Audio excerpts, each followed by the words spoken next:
Oh yeah, you are now watching The Art of Ashton.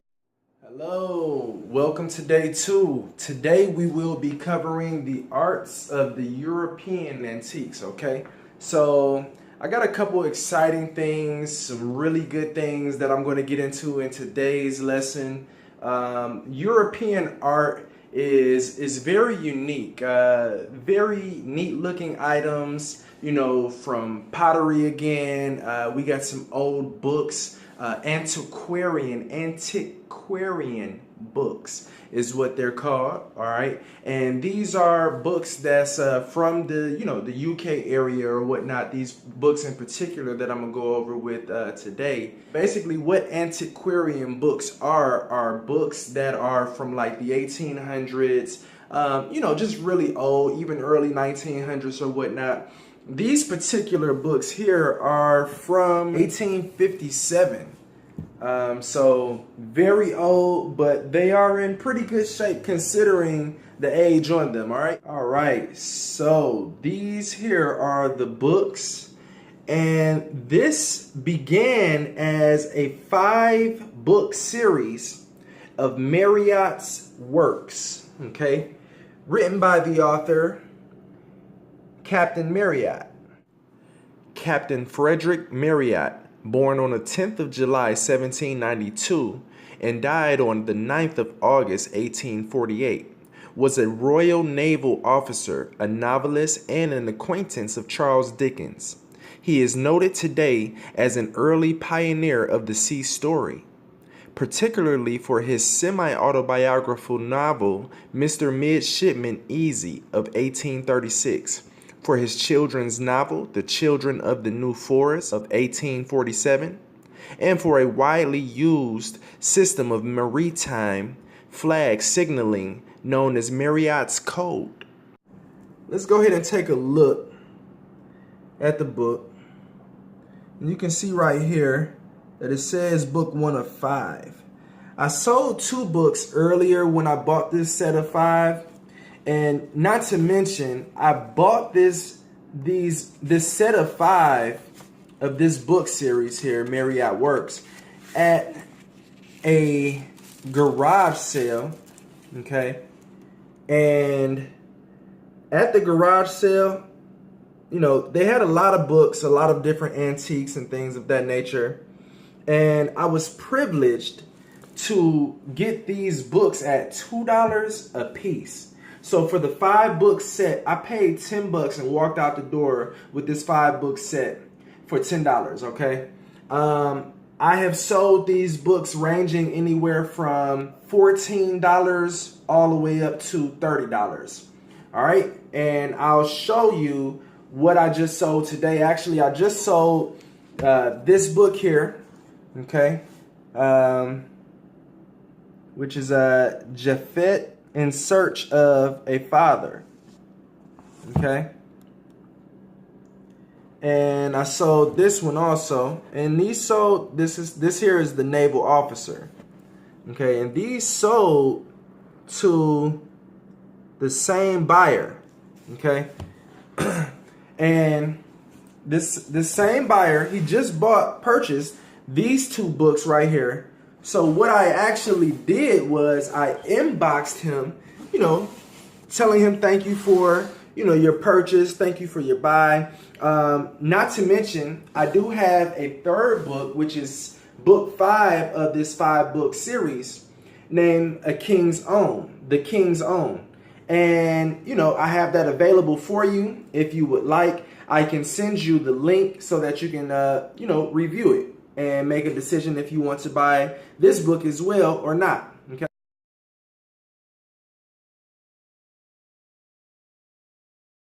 Okay, so it's basically just upselling, just letting the person know, that I notice an interest in, books and things of that nature or whatnot that he's interested in, and just letting him know that, I do have a 3rd book if you are willing to take a look at that and possibly even purchase that one as well.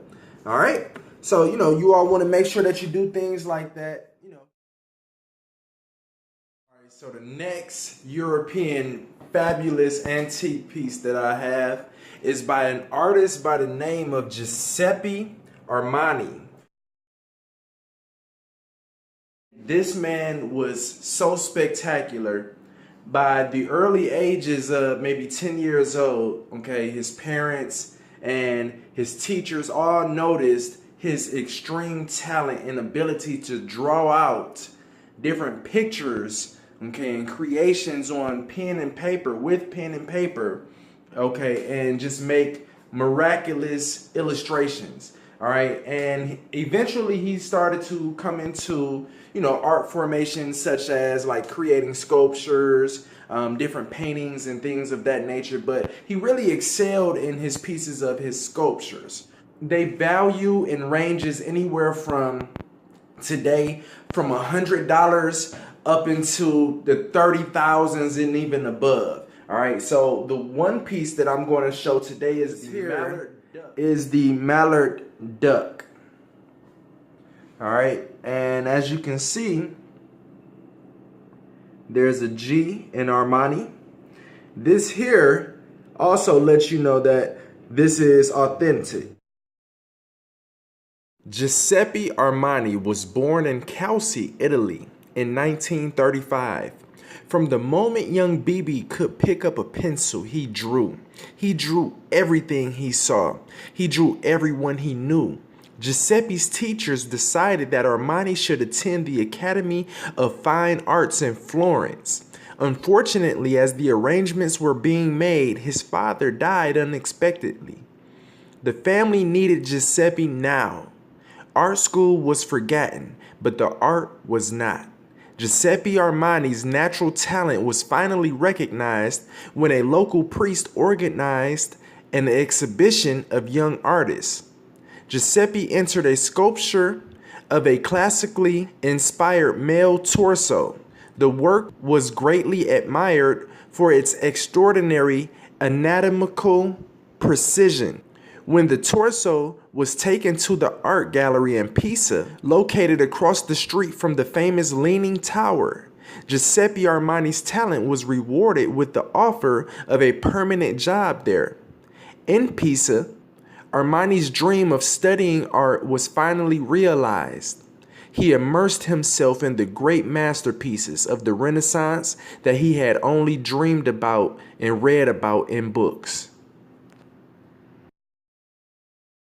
This next piece that I'm going to show to you all today is an Italian marionette puppet, okay? And as tacky as these marionette puppets may look to you as little cheap souvenirs, for the tourists or whatnot, these are actually core symbols of the Sicilian folk art industry, okay?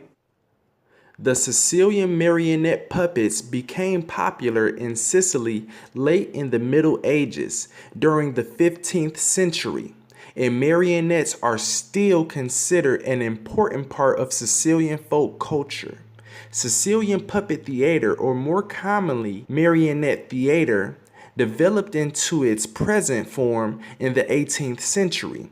Strictly speaking, puppets fit over the hand, while marionettes are figures controlled by strings.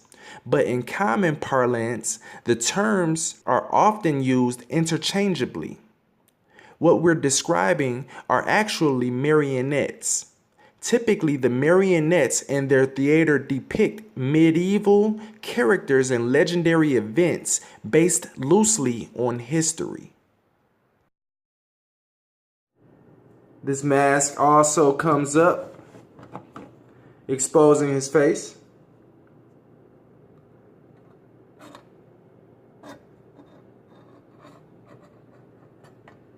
And this is in very great shape.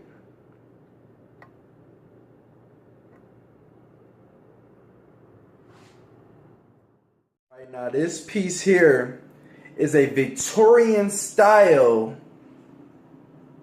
original telephone, okay? And this here is from the Victorian era. Although Alexander Graham Bell of the United States of America invented the telephone, the styles of phones began to diversify as each region of the world caught on to this blazing trend of the greatest invention of that era. In the history of the United Kingdom, the Victorian era was the period of Queen Victoria's reign from 20 June 1837 until her death on 22 January 1901. The era followed the Georgian period and preceded the Edwardian period, and its later half overlaps with the first part of the Belle Epoque era of continental Europe. In terms of moral sensibilities and political reforms, this period began with the passage of the Reform Act 1832. There was a strong religious drive for higher moral standards led by the nonconformist churches, such as the Methodist and the evangelical wing of the established Church of England. Britain's relations with the other great powers were driven by the colonial antagonism of the Great Game with Russia. Climaxing during the Crimean War, a Pax Britannica of international free trade was maintained by the country's naval and industrial supremacy. Britain embarked on global imperial expansion, particularly in Asia and Africa, which made the Britain Empire the largest empire of history. This next piece is of the R. Capodimonte Italian porcelain family, okay? And it is also a part of the lineage of the royal factory, which no longer exists today. Although many people associate the name with home shopping channel pieces sold in decades past, Capodimonte porcelain actually dates back centuries in age, and a vast array of wares have been produced under this name. The name Capodimonte, meaning top of the mountain in Italian, is appropriate considering the first pieces were produced in a hilltop factory established by King Charles VII. The royal factory produced porcelain wares from 1759 to 1780. Like the earlier Fleur de Lis mark shown above, this one was stamped in blue or gold on the bottom of pieces made of the royal factory in Naples. This mark was used until 1771. This mark was stamped in blue on a variety of pieces, including decorative objects and tableware made in the second Capodimonte factory to be established in Naples by King Charles VII's son. This is the mark most often associated with Capodimonte by dealers and collectors. It was used from 1771 until the factory closed in the early 1800s. Some sources indicate a closing date of 1817, others purport 1834. Since the 1920s, other companies have made and marketed items as Capodimonte. Some of these are indeed fine porcelain and mark Capodimonte made in Italy somewhere on the piece. Many of them have some variation of the crown over Neapolitan N mark in their stamps, as shown here.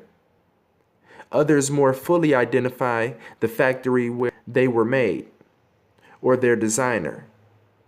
Some marks simply read Capodimonte, Italy, written in gold, and the quality of these pieces vary widely.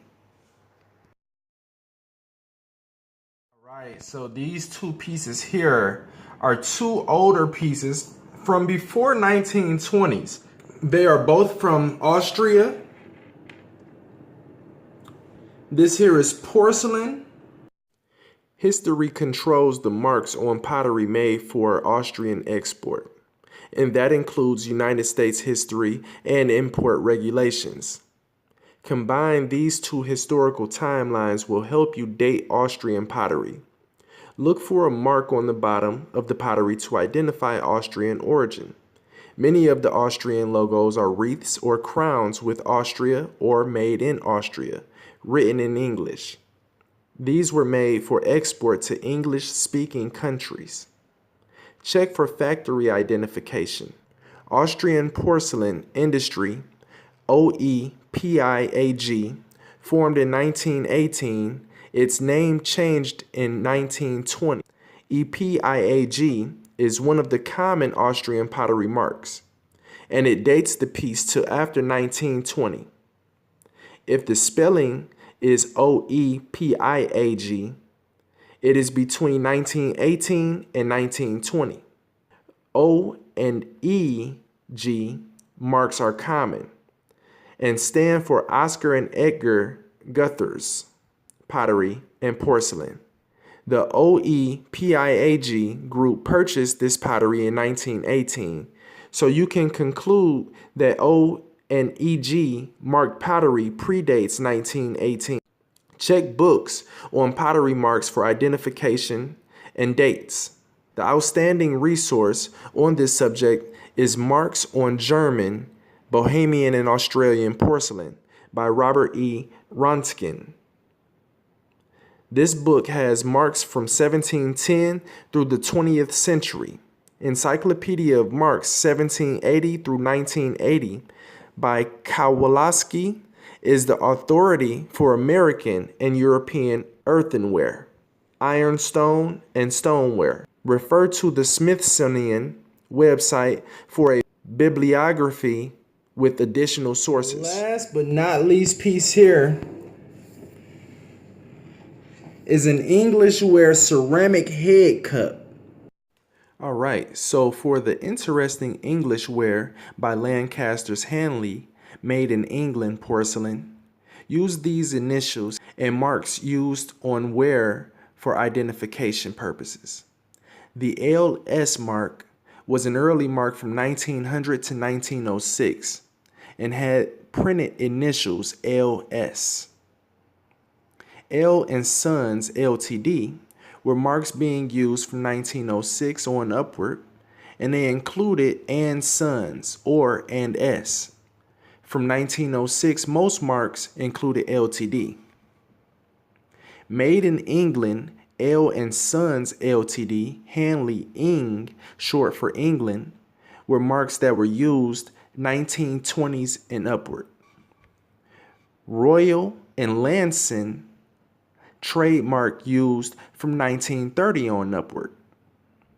Lancaster's Ltd., Hanley England, or Lancaster's Ltd., were used on marks from 1938 to 1944. Tomorrow, make sure that you all tune in for lesson number 3, which is going to be covering the Hummels, which is also in the European section, okay? But the Hummels is in a league of their own, and they definitely deserve to be in the course lesson of their own, okay? So Germany pieces, like I said, the Hummels, I'm going to go over every single piece that there is in the Hummels family. You definitely should tune in. Don't be late.